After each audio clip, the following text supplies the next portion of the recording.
live.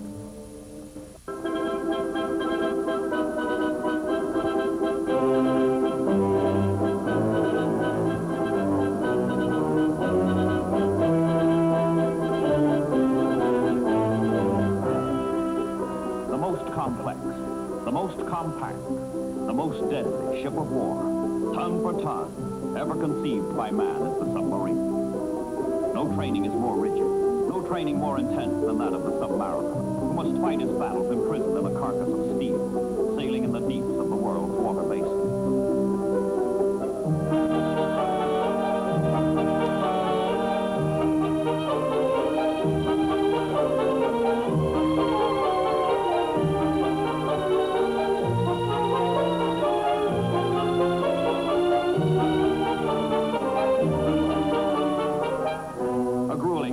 In the pressure chamber. Difficult practice with the Momsen lung for escaping from wrecked submarines. Rigorous tests these sailors must pass to become full-fledged submariners.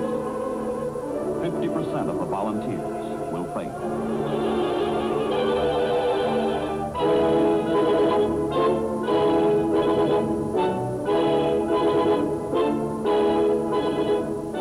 New fleet submarines are built for long-range patrols, lasting up to 75 days. Built to cruise 10,000 miles without refueling. When commissioned, they will be named for fish: Tullibee and Tang, Growler and Gudgeon, Sea Raven and Skate. On the New England coast, the killer fish are spawned that will eat at the vitals of Japan.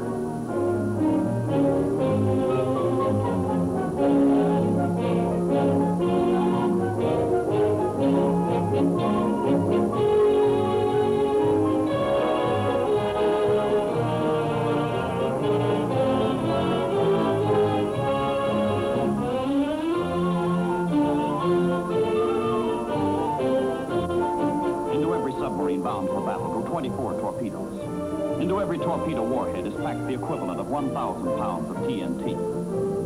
With bold and skillful torpedo tactics, a single submarine can kill an enemy aircraft carrier, as the Albacore did in the Central Pacific.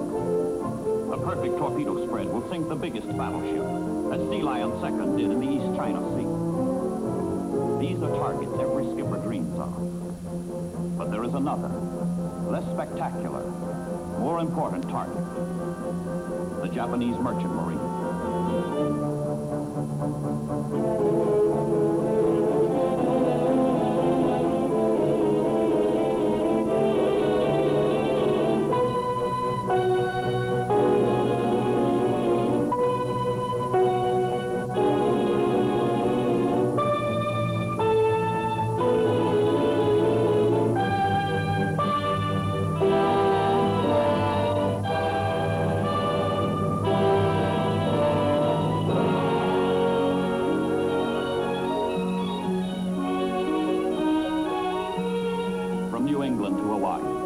From Point Judith to Diamond Head, the 8 officers and 75 men in each new submarine learn to live with their boat and with each other, conditioning themselves for the tests and trials that are yet to come.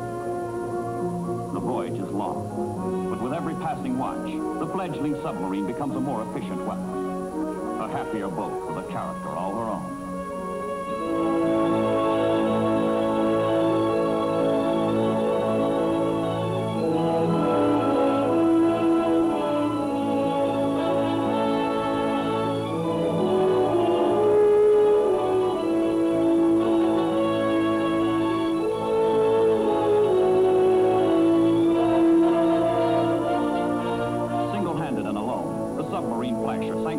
Japanese ships totaling more than 100,000 tons. How many will this newcomer get? Whatever her score, whatever her fate, there will be no fanfare. Anonymous adventure, ordeal in obscurity will be her lot. The submarine service is the silent service.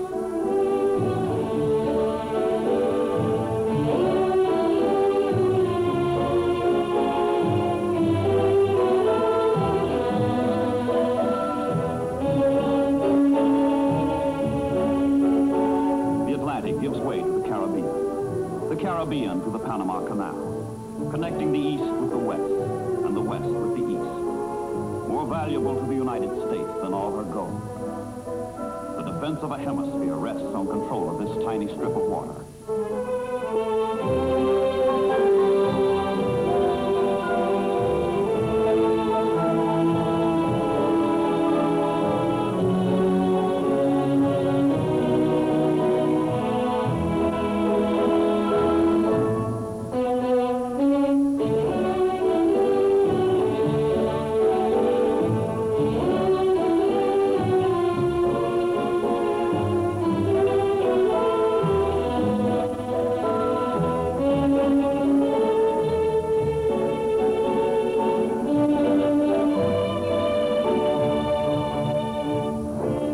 Battleships like the Iowa, carriers like the Essex, cruisers like the Baltimore, destroyers like the Fletcher squeeze through the locks, while electric mules haul and real monkeys play.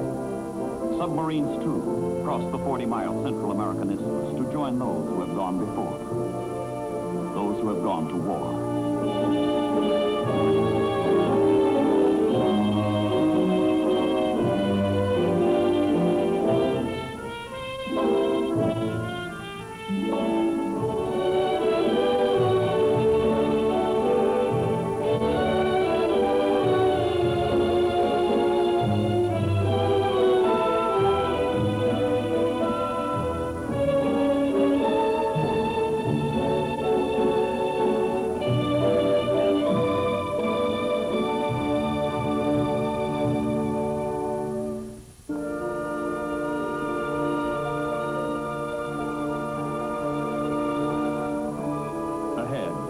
Under the sundown lies Pearl Harbor. The boat tautens, the crew sharpens. Drill and practice, practice and drill and more practice, and now submerging practice. 60 seconds to make a 300-foot boat, racing over the water at 20 knots, vanish completely.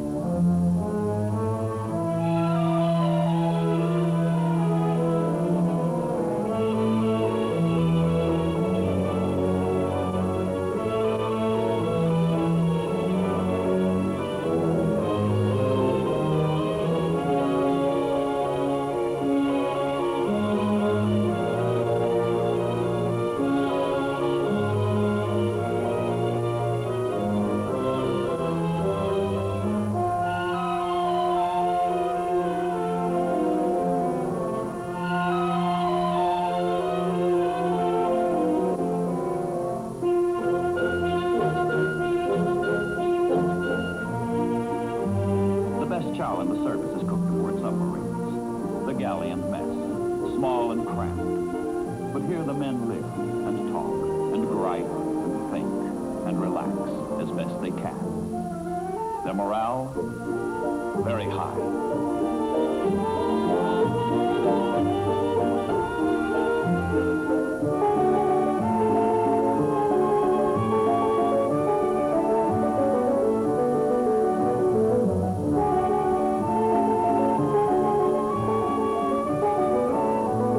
Knock it off. Prepare to surface.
Where war begins for the new submarines that arrive at the rate of 4 and 5 a month.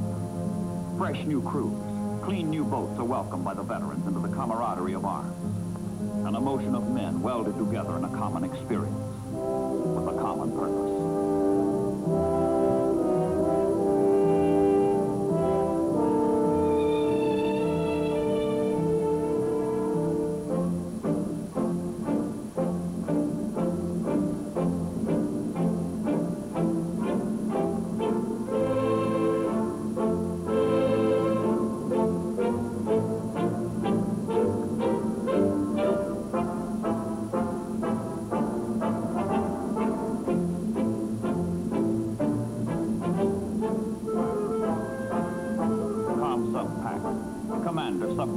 Pacific, Admiral Lockwood.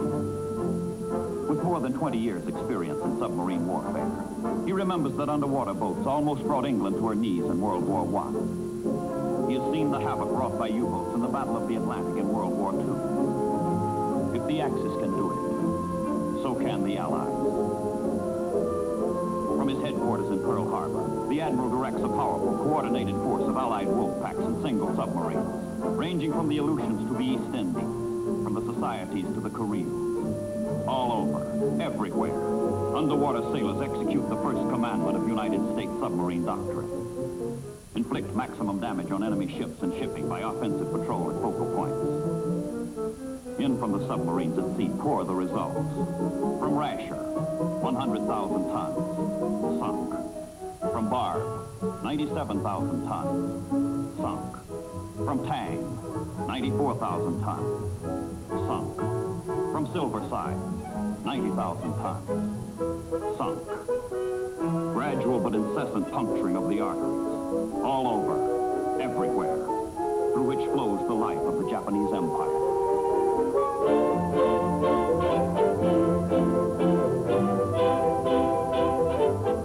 And ordered out from headquarters go more submarines into war against the Empire of Japan. Clary's Crushers, Roach's Raiders, Blair's Blasters.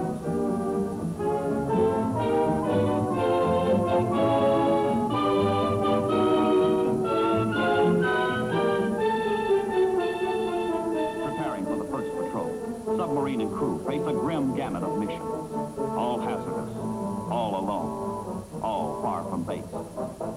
They may be ordered to mine enemy coastal waters. They may be ordered to photograph island shorelines for invasion. They may be ordered to rescue downed pilots at sea. They may be ordered to smuggle spies into Japanese territory. They may be ordered on missions from which there is no return. Orders. Many orders will be issued, and all will receive the same simple response. Aye, aye, sir. But no matter what the mission, the threat of death at full Fathom 5, of death in the depths, hovers over the submariners. And yet they put to sea with one thought only. Follow the motto of their sister ship, Gudgeon. The motto that says, find them, chase them, sink them.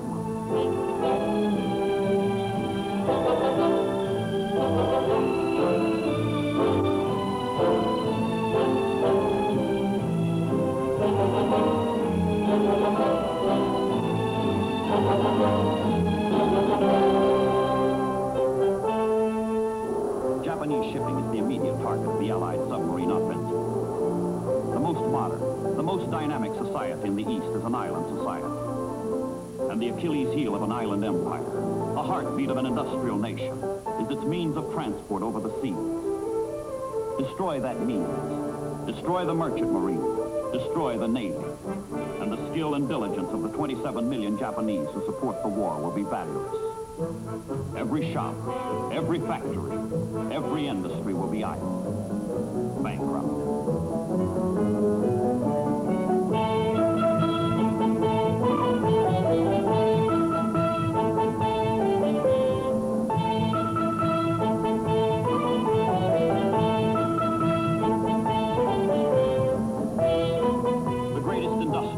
Of the East, Tokyo, Yokohama, Nagasaki, Kobe. Japan's foundries, steel mills, heavy industry make war possible. But torpedoes at sea will dampen the fires.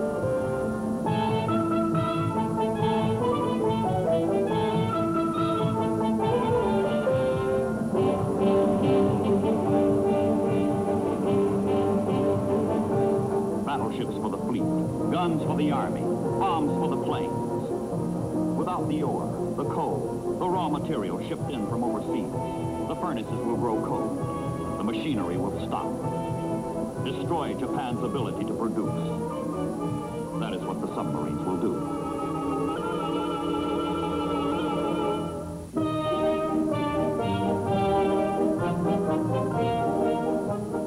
To exist in peacetime, Japan needs 3 million tons of shipping, the third largest merchant fleet in the world. For war, the tonnage must be doubled. To link the home islands with the essential resources of our empire, to maintain our garrisons overseas, to weld together the greater East Asia co-prosperity sphere. Japan needs ships. Ships and ships and more ships.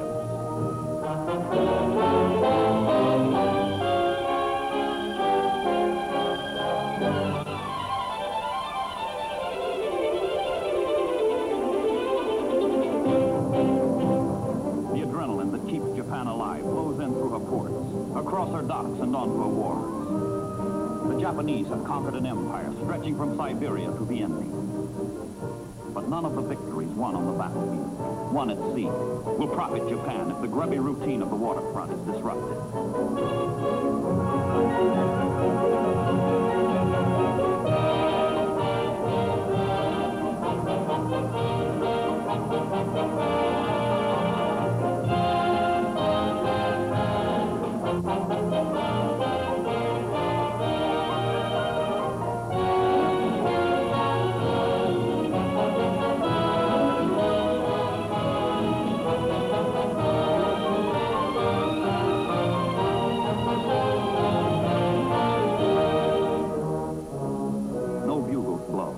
No bands play for the vital Marus, the merchant ships. But sailing south, east, west, and north, they keep the island empire alive. Without her men of war, Japan cannot conquer. Without her merchantmen, she cannot survive.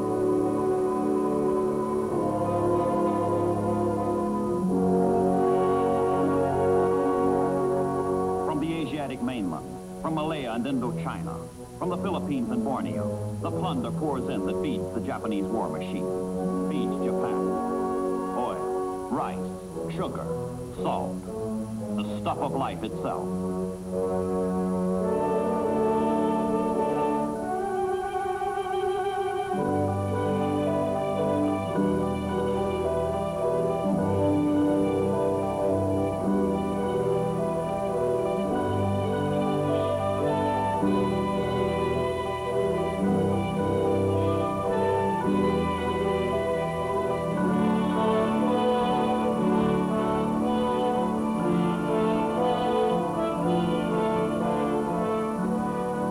Everywhere they sail, singly or in convoy, hugging the shore or far at sea. The freighters, the transports. Destruction of the Japanese merchant fleet becomes a major objective of the Allied war at sea. Top priority targets, the freighters, the transports.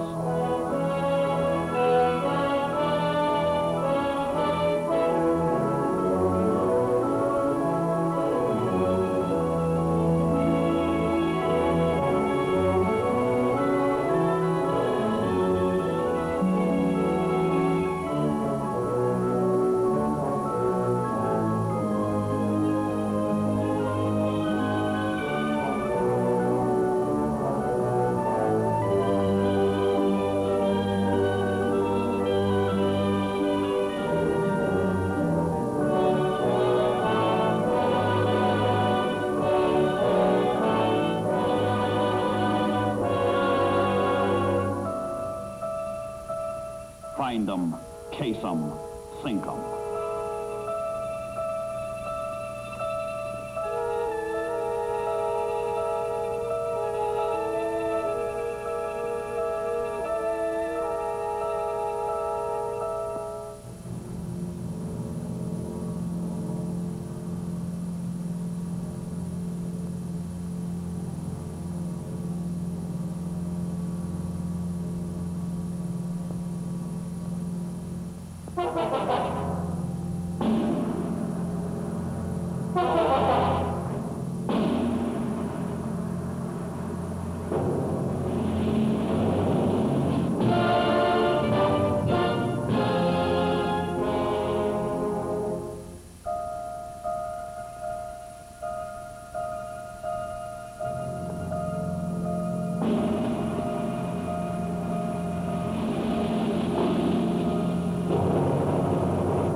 Japanese destroyers, quick on the draw, counterattack, hurling ton upon ton of high explosives down into the darkness of the ocean deeps, where the submarine tries to hide.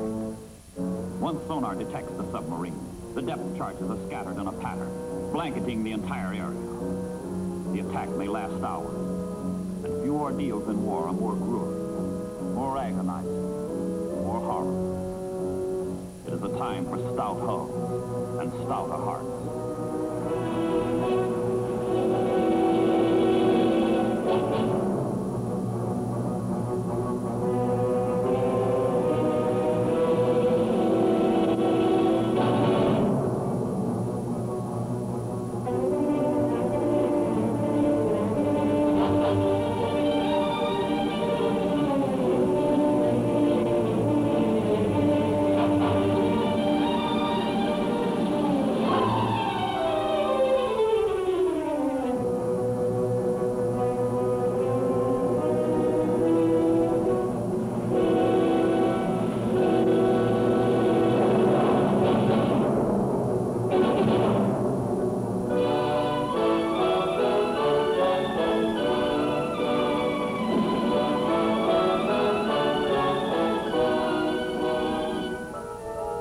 But if the submarine survives, back into action, back to the attack.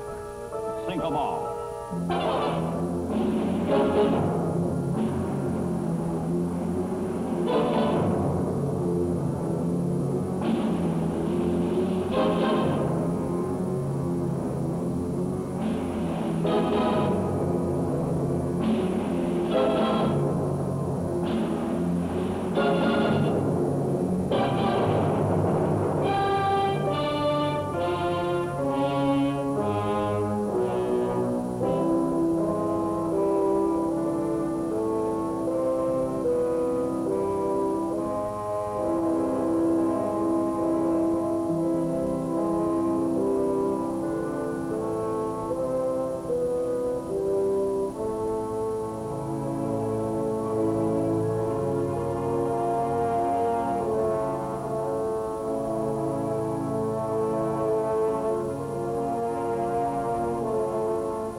Name of ship, tonnage, cargo. Japanese survivors tell of the mounting toll of their disaster. 1,392 ships sunk by submarine. 6 million tons. Tankers whose gasoline never reached the warplanes. Oilers whose fuel never reached the warships. Transports whose troops never reached the front. Colliers whose product never reached the furnace. Freighters whose ore and wealth never reached the war machine. The submarines have sunk the Japanese empire.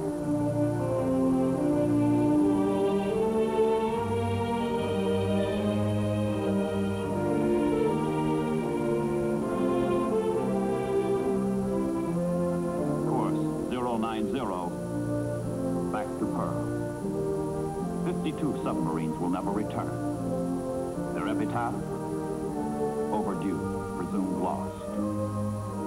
But for those who return, those who survive, those whose contribution to victory is second to none, their citation, well done.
Climbing to heaven like a skyrocket? Heaven's the wrong destination for that baby. That's a Zero, the real McCoy.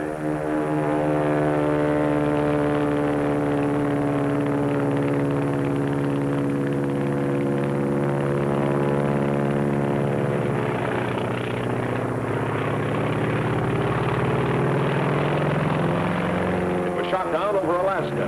And as luck would have it, the only thing that got really damaged was the pilot. He broke his neck. Swell, huh?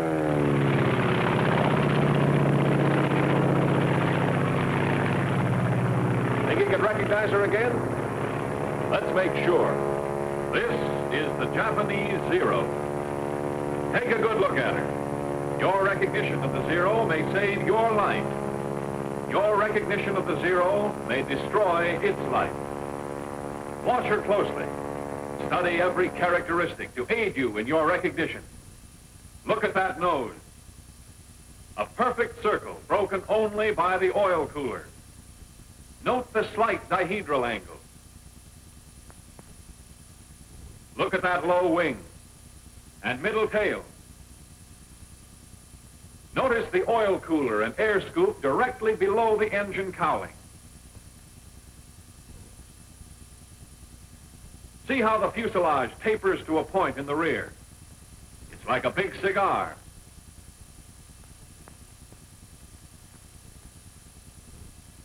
Note the tapering edges of the wing, the rounded tips. See how straight the line is from engine to tail. And that tail, see how the leading edge of the vertical piece tapers more than the trailing edge.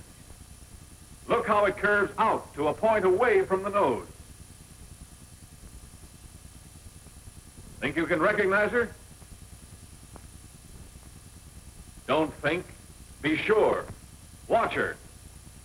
Watch her closely. Yes, we know that's no Zero, that's a P-40. But did you know? They don't look alike to you now, do they?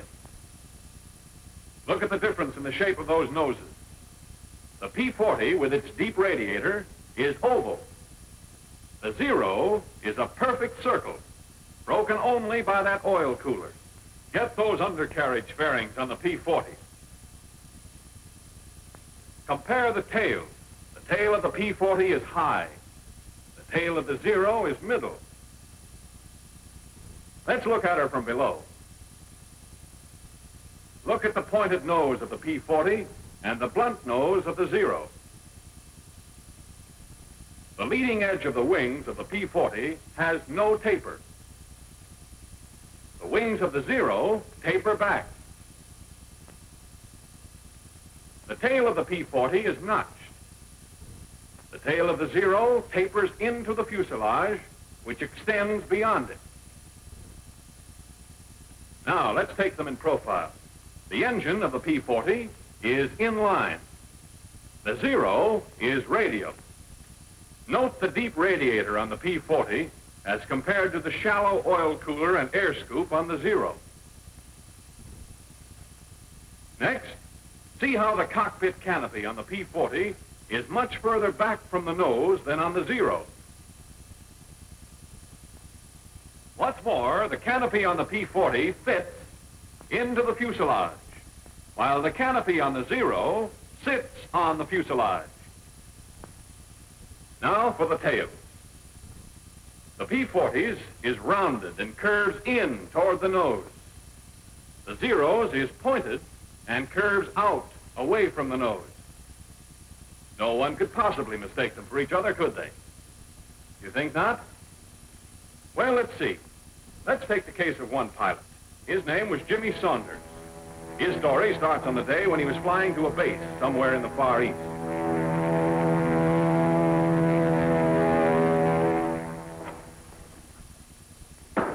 Come in.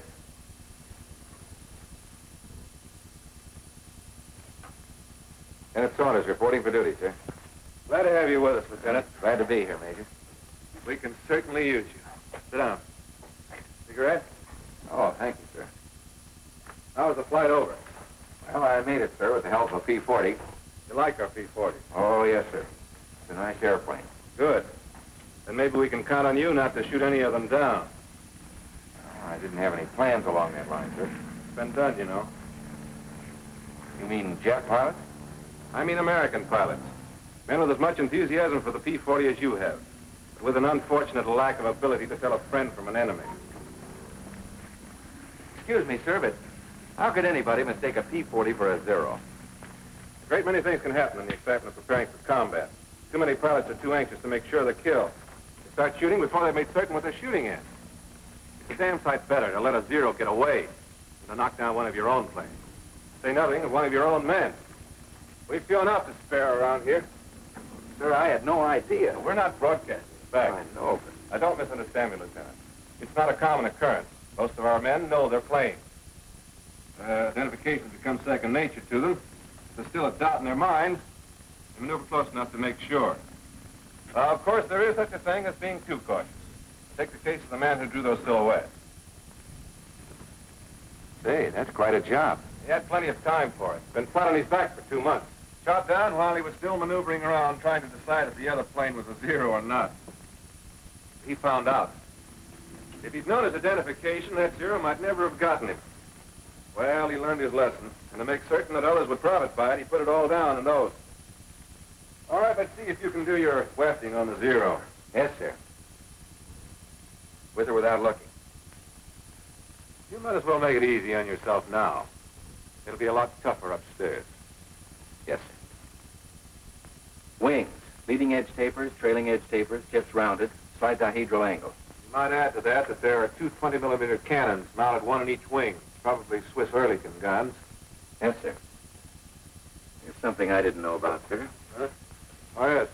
The wingtips can be folded so as to utilize more space in the carrier. Incidentally, the span is 39 feet 4 inches. All right, go on with the engine. Engine, radial, Mitsubishi version of our Cyclone. That's right. There are twin-row 14 cylinders. Now for the fuselage. Fuselage. Blunt nose with a spinner on it. Cockpit canopy sits on the fuselage. Retractable landing gear with fairing plates. Say, there seems to be one gear missing, sir. The gears are operated hydraulically. As a result, the wheels retract alternately. I guess there are a couple of things I don't know about this airplane, sir. I'm glad to hear you admit it. That's the beginning of wisdom. The wings and the fuselage are in one piece, made of duraluminum. There's another feature worth noting. The entire fuselage is flush riveted. With the result, there are very few protuberances to cause wind resistance. The length is 28 feet 5 inches. There's a pair of machine guns mounted in grooves above the cowling. They're 7.7 millimeter, and they're synchronized to fire through the propeller. I hope you don't ever get them on your tail. I'm with you there, sir. All right, finish her up. Tail. Leading edge of flat surface tapers more than trailing edge, with the fuselage extending to a point beyond it. Leading edge of vertical piece tapers more than trailing edge. Tail is pointed, curves out away from the nose. I guess that's it, sir. Good enough. As you probably know, there are three types of Zeros. One is a single float plane without rigging. All three have slightly varying characteristics. But this is the type you're most apt to tangle with, so get to know her. All of her. Yes, sir. I'll look for the balls of rouge on her wings and fuselage. And I wouldn't depend on that if I were you. The Japs have a neat trick of painting her all sorts of colors. Sometimes even like our P-40s. Coffee? No, thanks. Well, sir, how soon do I get a chance to knock one of them down? Soon enough. But don't get any idea the Zero's a pushover. With 340 miles an hour top speed, a service ceiling of 35,500 feet, and a normal range of 700 miles, increased by a droppable extra fuel tank, there's not much she can't do. They built her light and maneuverable, threw away the armor protection for the pilot and the self-sealing gasoline tanks. He only weighs around 5,200 pounds, fully loaded, and has a horsepower of over 900. And when you see the speed with which she climbs, you'll appreciate what I'm saying. There's just no use trying to dogfight a Zero. That's out. Your best bet is to hit fast, either the wings or just behind the cockpit. But if you miss, don't hang around. Really as bad as all that, sir? Seeing's believing. If I were you, I'd take my word for it. Yes, sir. Now, here's our operation. When you're on your own, you'll do patrol from our base here to these outlying islands.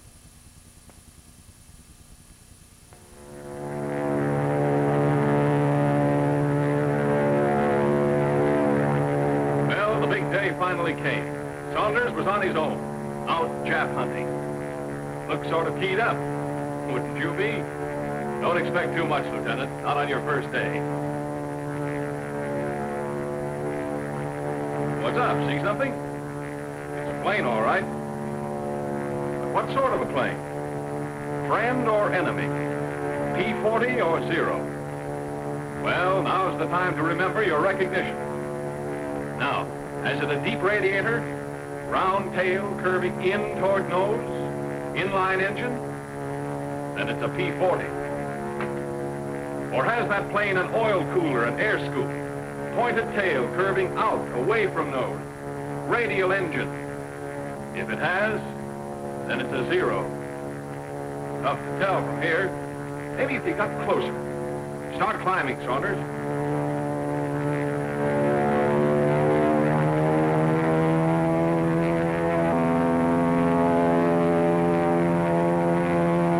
Take another look. Hold it, Saunders. Make sure.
Are you sure it was a P-40? I'm positive, sir. After he held fire, he drew up and dipped his wings in recognition.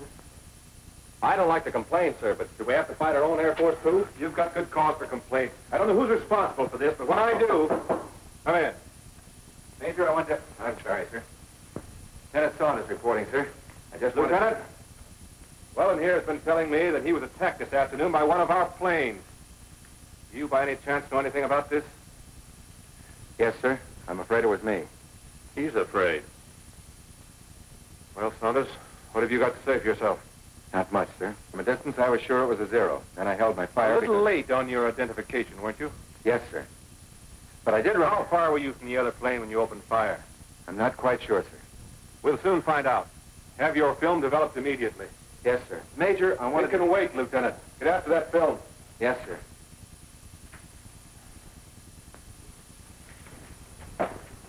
Corporal, get the projector ready. Yes, sir.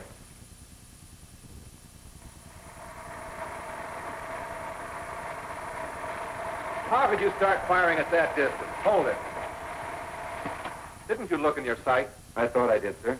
You don't seem to be very sure of yourself, Lieutenant. I'm sure of one thing, Major. After I... Look at that airplane.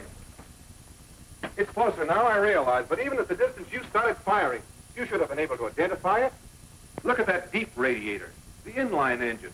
That cockpit canopy fits into the fuselage. The tail is round and curves in toward the nose. All right, Corporal, tell you what. There's more film, sir. I'm sorry, Lieutenant, but I have an appointment. You can stay and run it if you want to. Coming, Weldon? If you don't mind, sir, I think I'll stay for a few more feet. I want to see how close I came to being wiped out. Carry on, Corporal.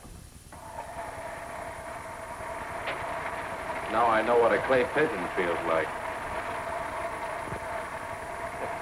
Hey, wait a minute. That's not me. It's a Zero. What? Hold it. Well, Saunders, I think I'll forego that appointment. Let's hear about this. Well, sir, following my encounter with the lieutenant here, I was flying along, wondering if I should slit my throat. I felt like a candidate for the Jap Air Force. Getting time to turn for home. Not that I was homesick. I had a hunch what was in store for me, but Well, there was no use stalling. I was thinking, that other guy's probably back already, telling the Major how he almost got knocked down by another P-40. I was thinking what you'd tell me when I got back. Suddenly, I stopped thinking. I saw something. Another plane. I tried to make her out. She was too far away. I started to climb. I had to get my recognition right this time. Cigar-shaped fuselage tapering to point and rear. Check. Wings close to nose. Canopy sits on fuselage. Check. Tail pointed. Curving out. Blunt nose. Stubby spinner. Radial engine. Oil cooler. Air scoop at bottom of nose. It's a zero. Check.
Explosion and... Well, I guess that's all, sir. That's enough. Holy smoke. What's the matter with you, Weldon? Well, it just occurred to me, sir. There, but by the grace of God, went I. I see your point. I don't think, however, that you'll have anything to worry about in the future. At least not from Saunders. He seems to have learned his lesson. By a method I'd hardly recommend putting into general practice, but nevertheless, he's learned it thoroughly. If every pilot would only realize the importance of identification and become letter perfect in the art of identification, there'd be fewer lives lost and fewer planes destroyed. Know your enemy, but also know your friend.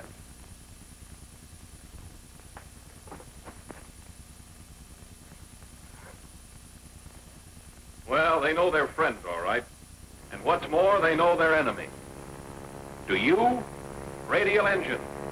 Perfect circle, broken only by oil cooler. Low wing. Cockpit canopy sits on cigar-shaped fuselage. Blunt nose. Stubby spinner. Oil cooler and air scoop. Fuselage tapering to point in rear. Closeness of wings to nose. Radial engine. Canopy close to nose. Tail pointed and curving out away from nose. Remember, on your recognition of the Zero may depend your life. Know it so you can destroy it. This is the Japanese Zero.